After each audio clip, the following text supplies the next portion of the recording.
papa. Bonjour papa journaliste. Papa, les lots de pas nabino peuple congolais. Tout mes canaux sur nabino par rapport à ma camoise de l'Ghana. Est pour la M23. N'habité M23 à Zaka Kalelo Bitumba et une solution ni obino beaucoup proposer na gouvernement pour na makambo M23. Bon, pour le problème métallique M23, tu as vu que Banguna va se côté le biso na Katamboka. Nous sommes déterminés à kobimisa bango ba kende libanga. Et ça passe mingi Mokonzamboka wa zi pouvoir à l'objet que ceux qui va tobaza na bosenga ya ba bien ya Congo, to bosu ya Congo, ba koki kokota na porte et non la fenêtre. Ba kota na porte et puis ezala contrat moko gagnant gagnant.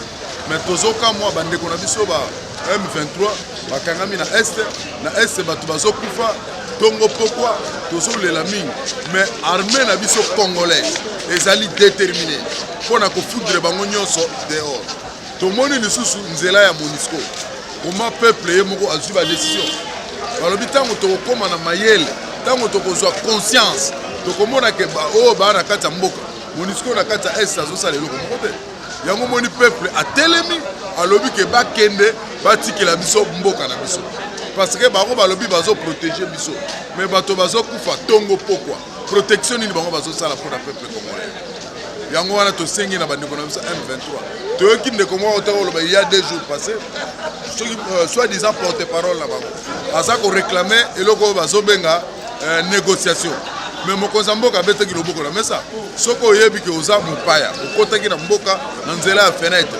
babima batika mboka na biso toko négocier na bato lokola bango mutu aza rebelle envahir mboka na biso pona koboma pona kobebisa biloko ya bato peuple azolela jour et nuit toko négocier na bango eloko ni biso toko négocier na bango donc pona yo et négociation eza na place te faut gouvernement ka azwa ka décision ya minduki pona ko osila na bato M23 bongo papa journaliste toko négocier na bango eloko ni bato bakoteli biso na mboka na fenêtre basali koboma basali kopiller biloko ya bato peuple congolais a agressé na ndenge moko yango te est-ce que na monde ya solo ba mboka mususu pe na ba o ba ninga o baza nzinga bitumba ezalaka boye chaque jour Congo trop c'est trop mukoza mboka alobi boye a marché ba mote alobi ke ba nguna o ba kotaki na fenêtre ba bima makambo ya ko négocier ezate soki ezali pona la paix ezala paix moko total ba bima na mboka eza normalité et César kimia te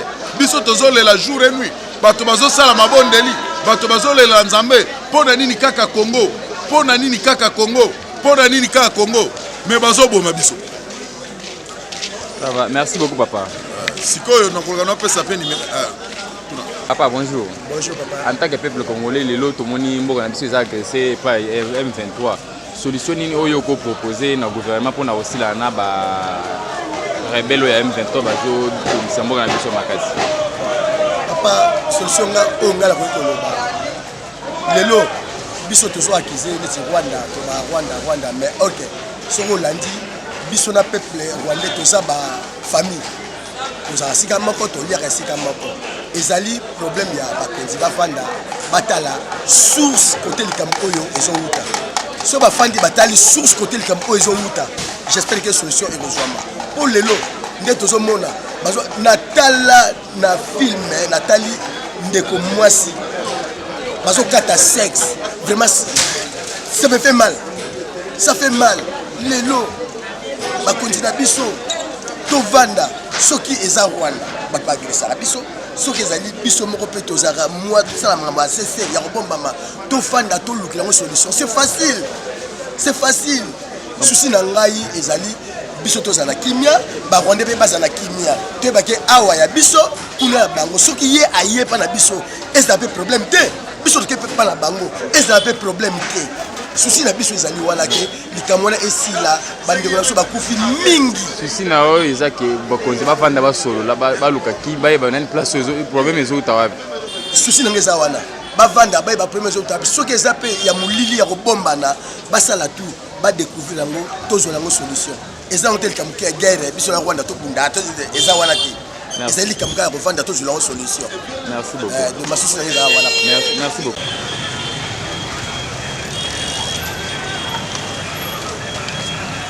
Bongo, bonjour. Bonjour.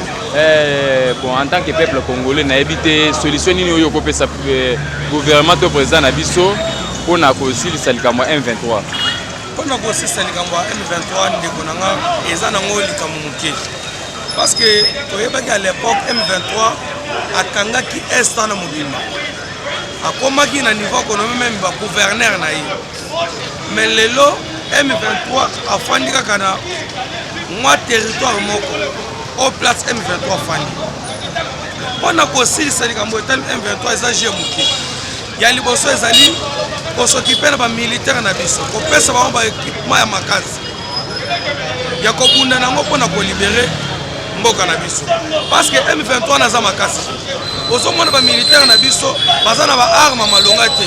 Mais bazo sala l'effort pour que M23 a poussé na te. Asa toujours kaka na place à Telemi. Baza bunda maboko pamba ba militaire na biso. Ozo sala l'effort de ça.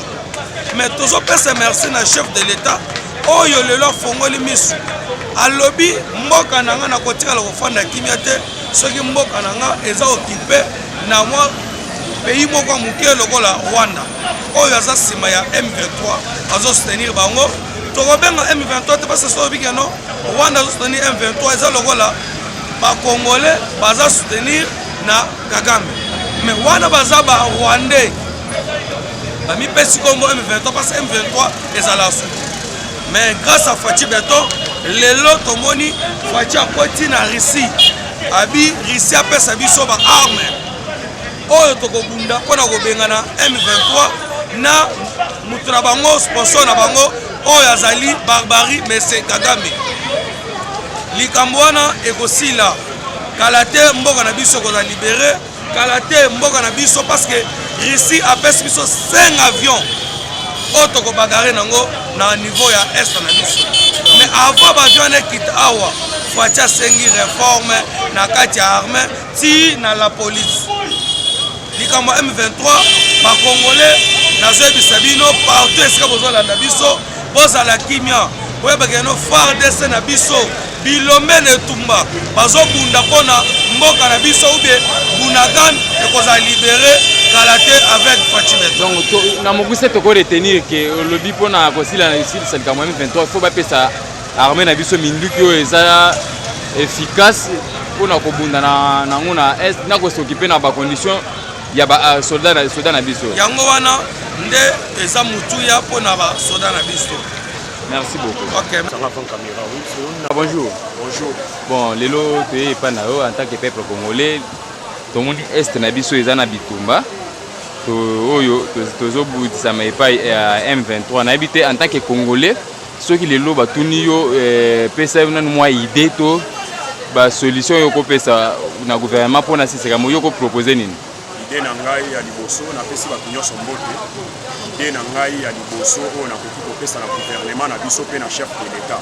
Parce que makambo wana ya M23 e bandi lelo te. E silisi biso bandeko ebele ba Congolais ebele ba kufi ba mama na biso ba kei ba papa na biso ba kei koma likambo nini ezanga suka. Likambo nyonso ezala ne bandeli pe suka. Pona ngai to banda identification. Fachi banda identification ya ba généraux. Presque ba généraux nyonso na ba colonel nyonso baza na fonction baza ba Congolais te baza ba Rwandais. Bref eza likambo robomba te. Oyoka ba déclaration même ya yemoko musée même ya ba nyonso mais to sala kaka ba o baza ba commandement te bangonde ba Congolais ba o baza ba commandement bangonde ba Rwandais total nanu armée na biso armée za infiltré makasi représentant base logistique batalaye représentant ya renseignement batalaye ceux qui vraiment ça Congolais à côté la biso base logistique ceux qui vraiment ça Congolais à côté la biso mais bino moko boyebi ngai pona ngai en tout cas tozwa manduki peuple tozala na sima ya armée na biso to bundisa ba M23 si s'agit de diminution ya armée ya ba soldats biso toza prêt ya ko accompagner FARDC ba FARDC na biso poto kende na ba M23 on a tina sou si s'agit de manduki to koti na FARDC pona ko telemela mboka patrie basaka na bango te nation eza sacré bato na bato bazana nation na bango comment nation mosusu aya ko bundisa kaka biso aya ko bundisa kaka biso alors na yebisi gouvernement ke biso tozali wana tokoyede gouvernement à identifier ba soda apesa ba soda congolais ba grade apesa bango na ba poste ya commandement acha ba congolais pe biso tozana na population to soutenir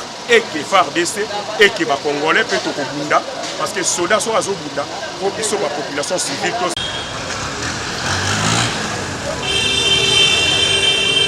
na civil soki tozana to appuyer guerre ba kolongo donc biso to décider population tozana sima ya la police tozana sima ya FARDC pour to accompagner bango na lutte oyo pe ensemble au Bolonga. Donc bah solution yo personne donc sur les lois konzambo to gouvernement appliquant tout ça sur que toko au moins solution moko ya bien pour na makambo ya est. En tout cas les lois soki mokonzambo ka to gouvernement a stratégie wana. En tout cas solution.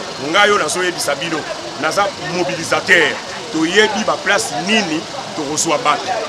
Po basangana to aider FARDC.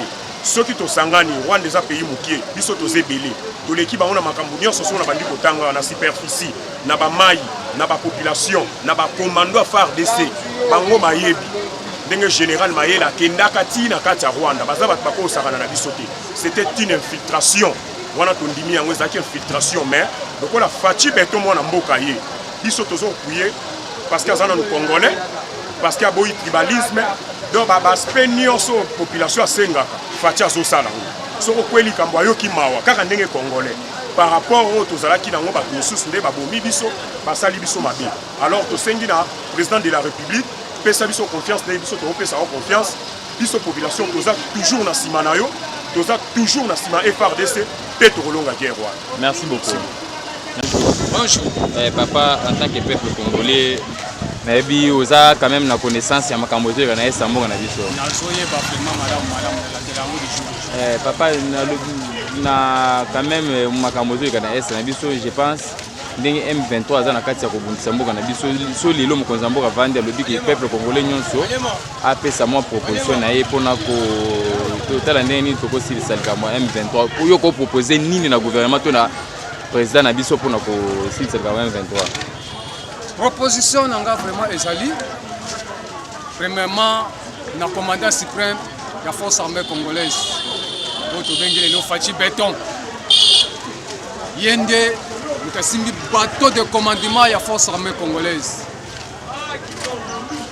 kokote ya M23 wana dans ce premier temps bayebanaki penza identité penza pendaki dans ces derniers temps vraiment balakisi penza identité na bango que ce sont les Rwandais qui ont agressé Bisso. Parce que même dans Minitsoyo, même la communauté internationale confirme que c'est le Rwanda qui nous agresse à travers la M23. Et les États-Unis d'Amérique, à travers Anthony Blinken, il n'est pas confirmé que c'est le Rwanda qui a agressé Bisso dans la M23. Donc, dans Minitsoyo, M23, on a pensé Nguna na Bisso. Alors, Nguna, il a été tenté. Nguna na yasaka Nguna na yo. Yango wana sengi na commandant suprême ya force armée congolaise, le président Félix Antoine Tshisekedi Tshilombo Fachi Béton vraiment a disposé de moyens conséquents pour la force armée congolaise na biso. Toyebi ke mboka na biso eza mboka oyo ezali potentiellement riche. Toza na mbongo ebele na kati ya mboka oyo. Batia mbongo penza ya bien pona ko motiver ba militaire na biso. Au bassin à niveau ya S ba bunda penza on a commettre dehors nguna wa ko télévision na kati ya mboka proposition mi balé na zoko senga vraiment na la jeunesse congolaise oyebi ke armée ya bisoyo tosalaka nango penza na tango ya Mobutu to mandako tutela tolo na minute oyo moi quelques éléments toza na bango mais ba compé de la mikolo Ministre Zosenga faut qu'on régénère l'armée. On vraiment on senga mon conseil chaba moyen. On a mobilisé les jeunes. Ba côté à peine à kacha armée pour que tout régénère l'armée wana. Wana ba jeunes pour ba côté na kacha armée wana. Ko sezo senga mo ba moyen sala. Pour ceux qui jeune ayo qui pena que non, on a na armée. Bazo fouta bien. Bazo fouta bien. Ba tchel soit $300, $500 mpona soda oyo azobundela mboka vraiment ekomotive bajeune ebele bakota na kati ya armée. Donc solution mpenza ezali kotia bamoyen conséquent mpona koreorganiser armée na biso vraiment ezala vraiment organisé. Moyen conséquent yango ndenge olobeli mwa nalandika eloko ya moko eza ke il faut quand même batia mbongo ebele na budget ya défense na biso nde moyen oyo ezolobela. Ça va, merci beaucoup papa. Papa, bonjour. Bonjour. En tant que Congolais, les lots sont tenus piste de solution ni okopé sana mkonza mboko to na gouvernement pona aussi salikambo M23 na mboko na biso okopé c'est tolini to papi sini okopé c'est ngai makanisi Fati Beton ye atika biso to bunda kaka na bantu wana to mona ke bango bazana makasi bien biso ndo zana makasi Rwanda oyo na biso ba Congolais Rwanda a menacé biso abumi tina lelo azoka kubuma négociation nino to kosana na ye pona biso na Rwanda il faut kaka to bunda soki Rwanda a gagné biso azui Congo soki biso to gagné Rwanda to zui Rwanda donc solution est bien ngwana des solutions na ngai nga na zoloba makanisi na ngai pona Rwanda négociation eko kosala mate papa 6 millions de personnes congolais basi na biso ba violé bana moke bazokata na bambeli bazosala ndenge balingi bantu wana nga nazala ba confiance te fatia kozala ba confiance te makina na biso bantu wana tozala na bango ko kasiri guerre esili soki babeti biso bazwi Congo soki biso tobeti bango tozwi Rwanda négociation eza te négociation ezala te mokonzi arésolu lo mosusu eka bitumba na tosilisana kaka na bango na bitumba po babanga biso. Merci beaucoup papa.